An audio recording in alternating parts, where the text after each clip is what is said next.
Go. Action. Action. All right. So what I wanted to talk about today is I wanted to talk about the occurrence of isomers in product mixtures and how we expect them to behave in the organic lab. So a reaction that we've all done is that double decarboxylation reaction that leads to this product. My question to you is, how many stereoisomers exist for this product? How many stereoisomers exist for this product?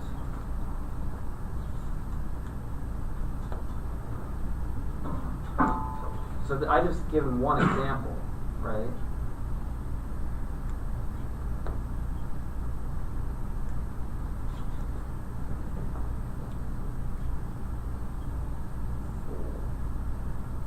Okay, once you have your answer, put your eyes down so I can tell you have your answer.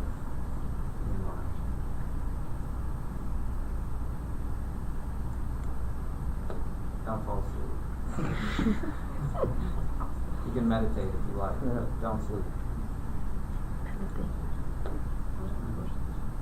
Alright, I'm going to wait till everyone's looking down. Is everyone looking down in the back row? You're not looking down? Alright, so now let's do a throat vote. How many stereoisomers do you expect to see? Hold it in front of your throat. Okay, I see some hesitant 2s and some hesitant 4s. And I see like an 8, which is pretty cool. What?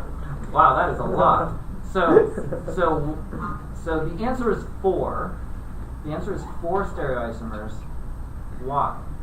What are those 4 stereoisomers?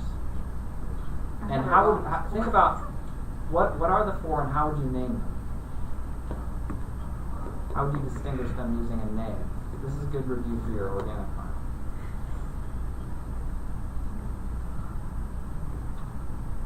Lawrence is ready, but Lawrence already answered the question.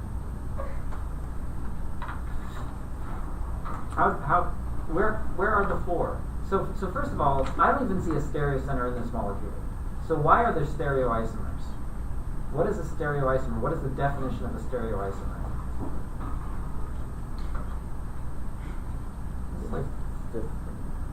It's like Orgo 1-ish stuff, right? So what is a stereoisomer? If you have 2 things that are stereoisomers, what about them is the same and what about them is different? Just everyone speak it out. They have the same molecular formula which makes them isomers. I heard someone say that. What else is the same about them if they're stereoisomers? How they're connected. They're connected the same. But they're stereoisomers, so they differ. Configuration. Rotation. So configuration is one word. Usually we use that for like RNS things, but they differ spatially somehow, right? They differ spatially. So how can this molecule remain connected the same and you have a different spatial connection or a different spatial orientation of things? Well, you know one already. You have the minor product, right? So the minor product that you generated for this reaction is one such stereoisomer. What kind of isomers are those? Ooh, enantiomers. Someone shouted out enantiomers. What are enantiomers? How do you define enantiomers? They are non-superimposable mirror images of one another. Are these mirror images? No. There's no way these could be mirror images. You know you only have enantiomers if you have... What do you need in order to have enantiomers? You need, and be more specific about a stereocenter. What's the hybrid? It has to have an sp3 hybridized carbon with 4 different groups found at least. Right? Well, I mean, it will only be 4 groups, but you need to have at least one of those centers in the molecule. Right? So in order to have enantiomers, you have to have an sp3 hybridized carbon, right, in the molecule in order for it to be non-superimposable on its mirror image. So what do we call molecules that are connected the same but are not mirror images? Diastereomers. So these are diastereomers. Specific name for this kind? These you could consider these cis-trans or geometric, right? Those 2 words are the same. Cis-trans or geometric. So So I said 4 is the answer, and I've only drawn 2. Where do the other 2 come from? Second double bond. Yeah, the second double bond. Notice this bond is always in the Entgogen configuration in both of those molecules. You have 2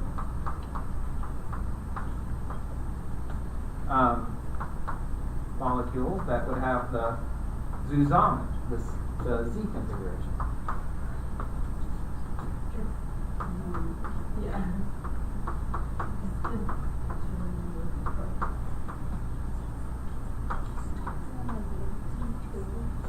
Okay, so this is the collection of 4, right? So this reaction that we're doing is kind of remarkable, right? Because we only observe 2 of them, right, in your product mixture. And someone's working right now on a mystery compound. Maybe that mystery compound is one of the other ones, right? Maybe it's one of these 2. I don't know. The authors of the paper didn't report seeing any of these. They only reported seeing these 2, and they were also in a really lopsided ratio, right? I think it was like they got a 60% yield of this one in their paper, and they said something like a 11 or 12% yield of this one. It was very small comparison, right? So it's very lopsided, right? Everyone with me? So now let's imagine we don't know the result of this reaction from the paper. Let's talk about lab practicalities. You're setting this reaction up for the first time. You think you're going to do a double decarboxylation. You don't know what stereoisomers to expect, right?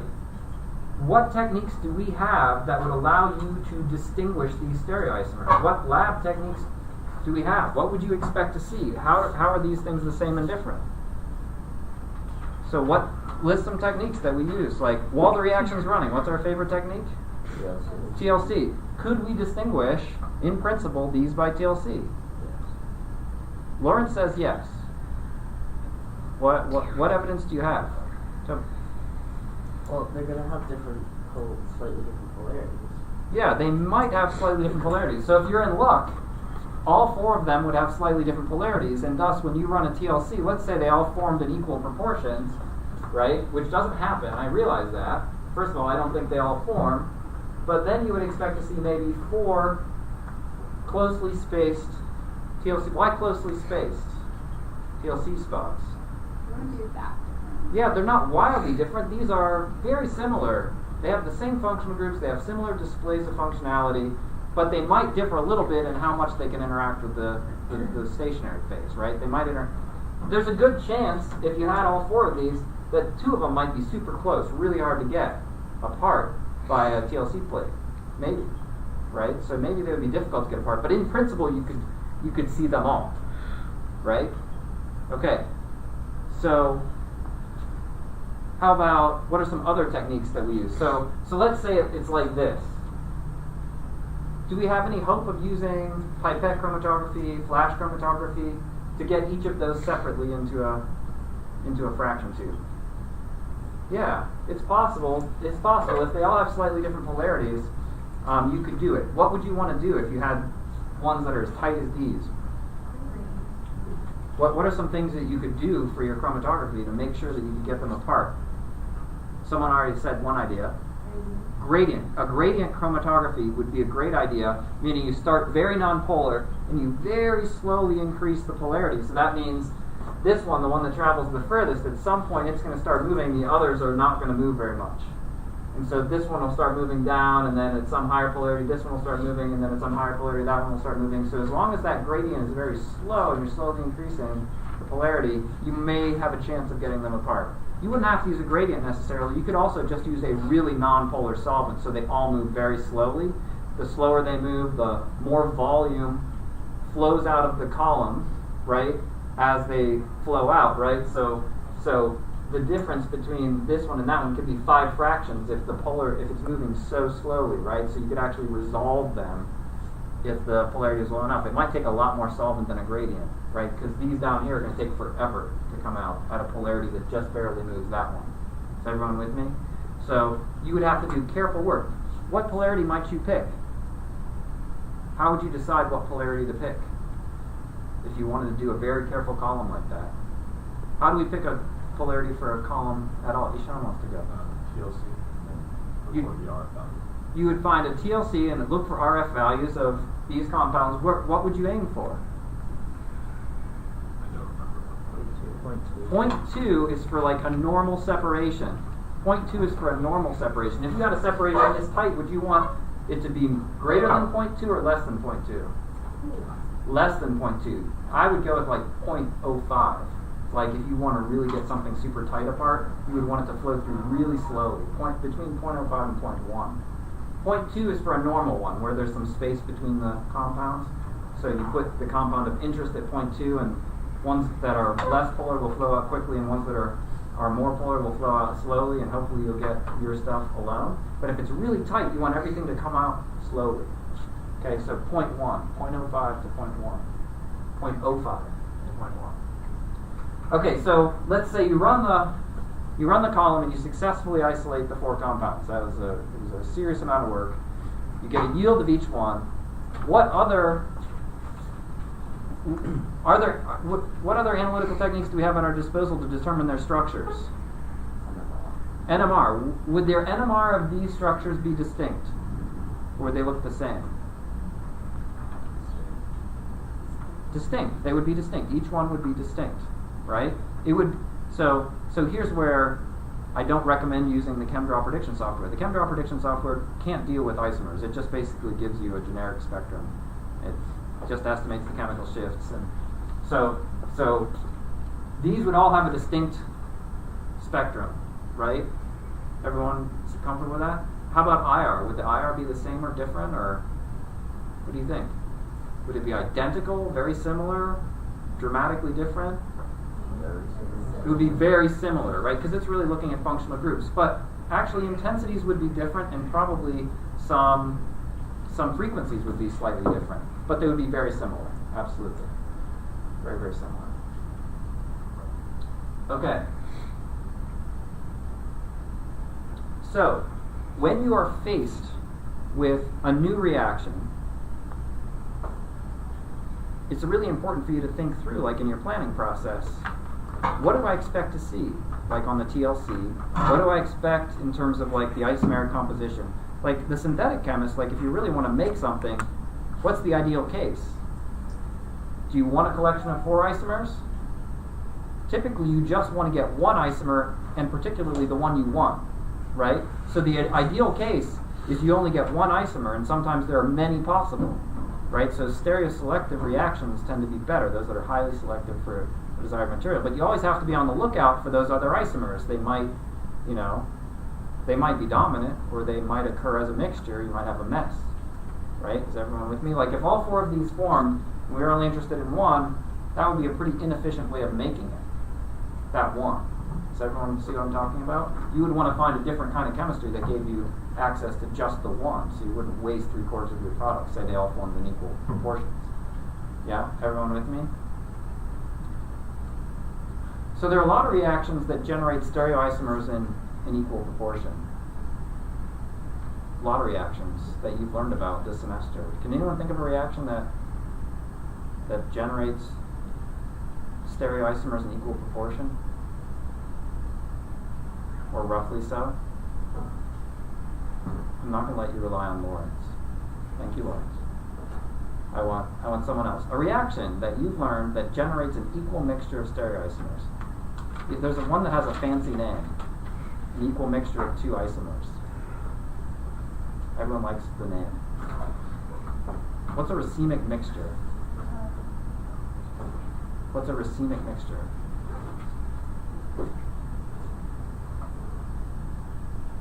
Just a mixture of isomers. Not just any isomers. It's a mixture of a particular type of isomers.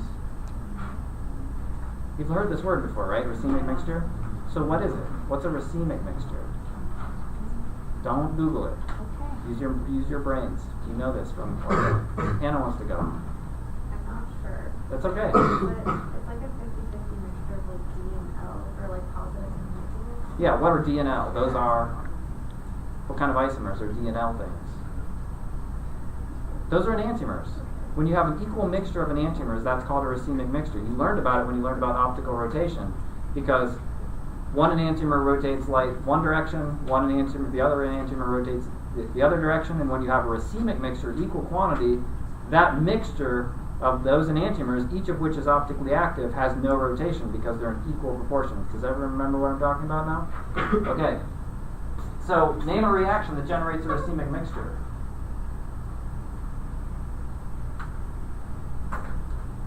Name a reaction that you know that generates. So, if it's going to generate a racemic mixture, it has to generate enantiomers, which means it has to generate an sp3 hybridized carbon atom, because that's what's required to have enantiomers. So just start naming some reactions that you know that generate products that have sp3 hybridized centers. What's that? Phenolic outlaw reaction? Okay. That's true. Can we pick one from the textbook that you learned in lecture? Lawrence wants to go. I'm letting you, Lawrence, go. It's dibromination of alkenes. Bromination. Yeah. Bromination of an alkene. All right. So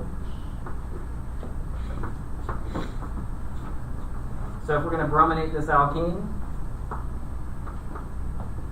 boom. Yeah?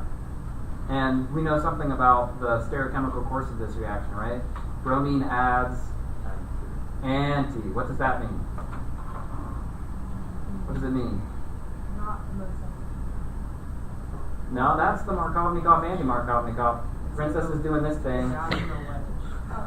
Yeah, so one bromine is going to add from the top face, and the other one's going to add from the bottom face, because you make a bromonium ion, and then the other one attacks from the bottom, right? So let's draw these products really carefully. Let's say, should I draw the mechanism? Would you like the mechanism of this, or would you like just the products? Raise your hand if you want the mechanism. Okay, so let's draw the mechanism. I'm going to draw this starting material in the plane. So this I've just kind of rotated it out. So this is coming out at you, and that one's going back. And bromine's kind of coming in. This is a second semester reaction, right? You learned about this one recently. So bromine's coming in, and it's instantaneously polarized. So one bromine has a positive charge, one bromine has a negative charge. This is the electrophile in the reaction. This is the nucleophile. The electrons flow in kind of a funky way.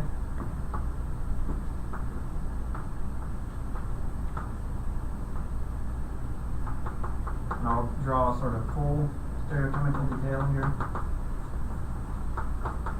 So you make this bromonium ion. The other product is a bromide, right? And what's the bromide then going to do? It's going to attack, right? And where will it attack, though? It's going to do what kind of reaction, sort of? It's a sort of what kind? SN2 reaction. So this bromine's the leaving group, and it's going to do a backside attack on one of those two carbons. Does it matter which carbon? No, this is a symmetrical case, right? So it could be either one. We know that if it's an asymmetrical case, like if there are two methyls on this and two hydrogens on that, then it would actually be selective. But this case is not selective. So let's show it coming on this side.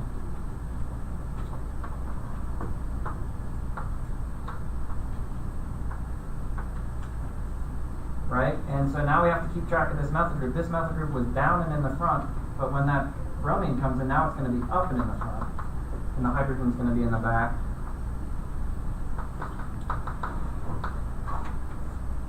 Everyone happy with that? Yeah? So the whole reason why I asked for this reaction is I asked for a reaction that generated sp3 hybridized carbons. Did we generate sp3 hybridized carbons?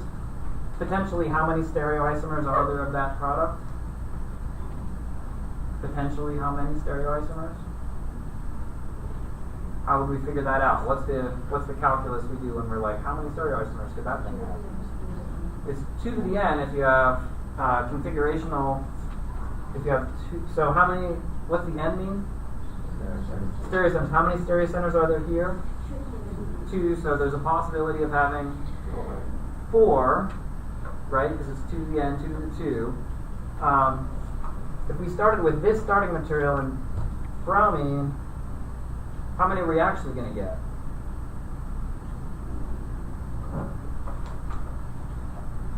So I just drew this one, right? Is everyone comfortable with this? And admittedly, this could have attacked on the other side too, right?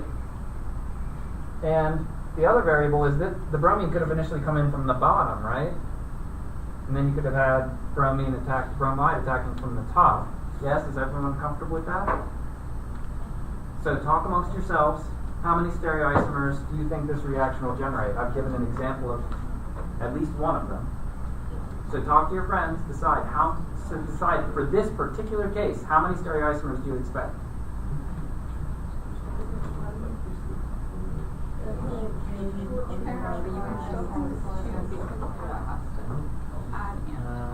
I didn't plan on talking about all this, camera, but people, Lawrence suggested a bromination, so I did a bromination.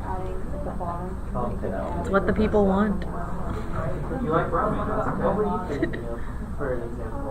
I have a whole sheet of them over there.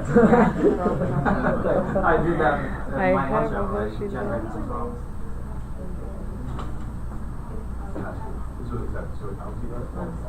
Maybe it's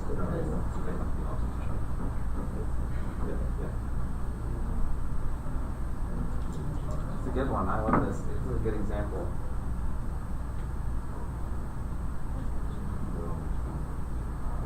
So,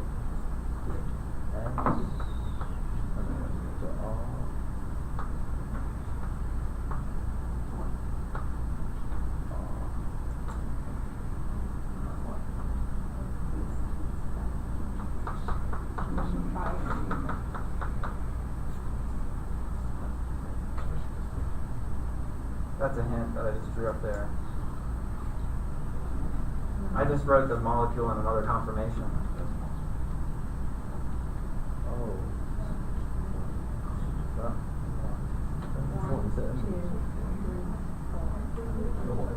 in another conformation.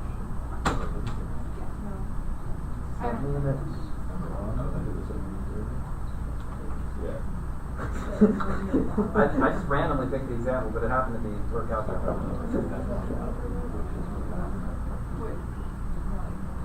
So now the question is, would the other attacks also give you that? Well, that, yeah. So if it attacked here, would you also get that? Yeah, because you just rotate the other. Would you still rotate? The only way to answer these questions is actually to draw something, right? Or else you're going to be sad. You'll be very sad. You're going to be sad on your final exam. I know, where's my stencil kit? You refuse to draw. Right, so you go.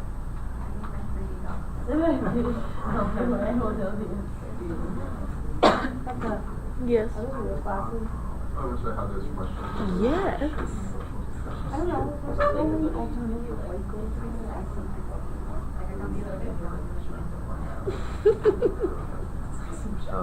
That was definitely.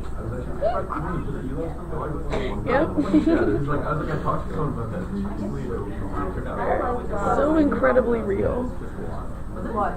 My glasses. Are you really that? All right, everyone. Let's come back together. Why did I do this? Why did I show this rotation around that central bond? What was I trying to illustrate? What's particular about that compound? It's symmetric, so that means it's optically inactive. And what relationship does it have to its mirror image? It's identical to its mirror image. So is this molecule chiral? It's not chiral. Right? So that means at least we started with 4 potential stereoisomers. If 2 of the enantiomers are identical to one another, that means we're down to a maximum of 3 stereoisomers. And the question, right? Because initially you have like a pair of, you have 4. You have like, let's say RS, SR, RR, and SFs. Right? Is everyone with me? If SR and RS are identical because they're meso, that means you have 1 stereoisomer and 2 more. And the question is, Are these two also identical to each other? And are they identical to the other pair? Because then we would only have one. How are we going to figure that out? Draw. Yes, you will draw. Thank you, Chris. So here's one alternate attack. You could attack that one, right, and see what product it generates. If you're trying to do it mechanistically. The other form of attack is having this come from the bottom and then have the bromide come from the top. Is everyone comfortable with this? Okay, we're not going to spend any more time on this because we're on a bit of a digression. But what you can see is you actually have to think about a lot of things when you're trying to figure out the stereochemical outcome of a process, or how many stereoisomers you expect, how many isomers you expect. You would only see one spot on your TLC plate for this reaction. You'd only see one. There's only one stereoisomer possible for this reaction. But is that true generally of brominations? No, it's not true generally. Like, I could make it much more complicated if I just did that. Right? I broke the symmetry, so now meso ain't meso anymore. Right? Right? So now all of a sudden we have distinct stereoisomers. So we're back up to 4 stereoisomers by adding that one methyl group. Is everyone with me? So now you could see 4 distinct TLC spots. Just a subtle difference in the product. Does everyone see what I'm talking about? Okay. So it's important. What I'm saying is, part of your planning process for an organic reaction is, one, thinking about, like, part of the conceptual background of any reaction is, what's the mechanism? How many stereoisomers do I expect? Is this a synthetically useful process? Am I going to generate a mess of stereoisomers and have to fish out the one I want? Or is it going to generate only the one that I want? Right? Is it useful or not?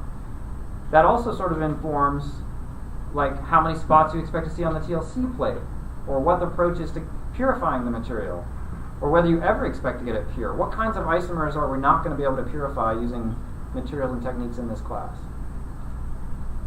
What types of isomers will we not be able to purify apart? Let's talk about the different kinds of isomers. You have constitutional isomers. Those differ how? Connectivity. Can you separate those using techniques we have in class? Absolutely. They should have different physical, chemical, and physical properties. Lots of ways you might separate them. Distillation, perhaps. Column chromatography, perhaps. Right? Those sort of the basic ways. Recrystallization, definitely, perhaps. Okay? Everyone with me? Then we have conformational isomers.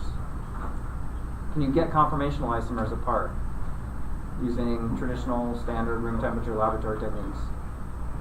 What's the difference between 2 conformational isomers? Conformational. That's configurational. What's conformational isomers?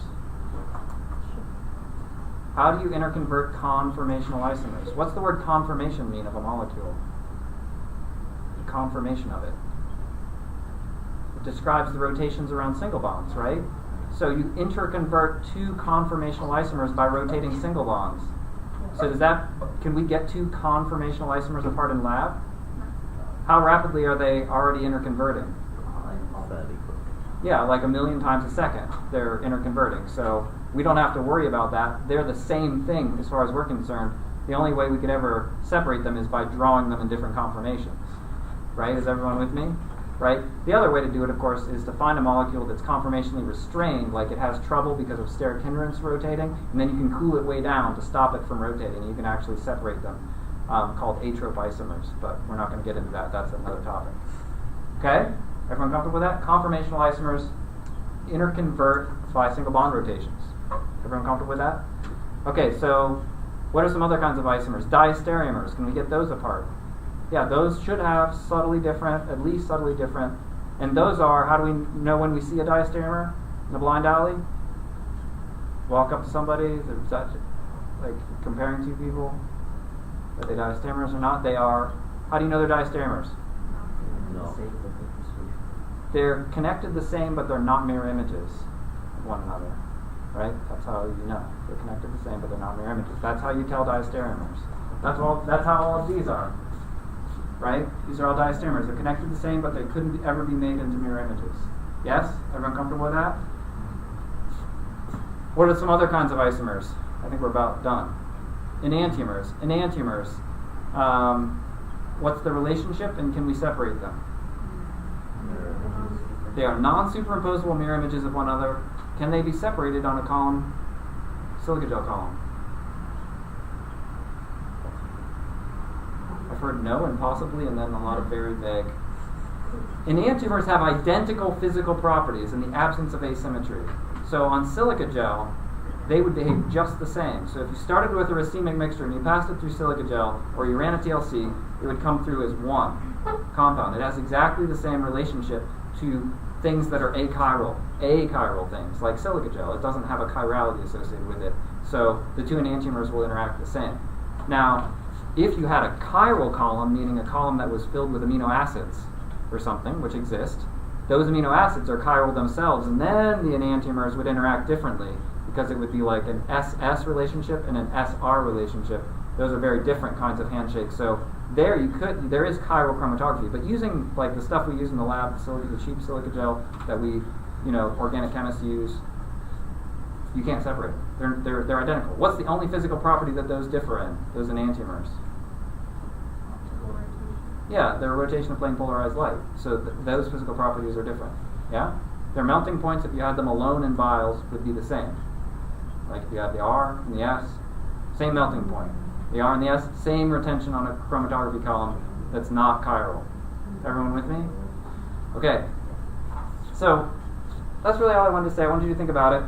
I have this fun activity, and then I have some practice problems where I've actually given you the products of the reaction, but I've been ambiguous about the stereochemistry. And I want you to assume the maximum possible stereochemical diversity. So where you see a bond that should be a wedge or a dash, assume that they're both there. You know what I'm talking about? So I want you to think about whether if you generated a mixture of those isomers, could you get them apart in lab? How would you do it? Right? So that's what this is all about. So anyway, I hope you enjoyed. Becca, you may stop the video. This is also linked online, so if you've done it once and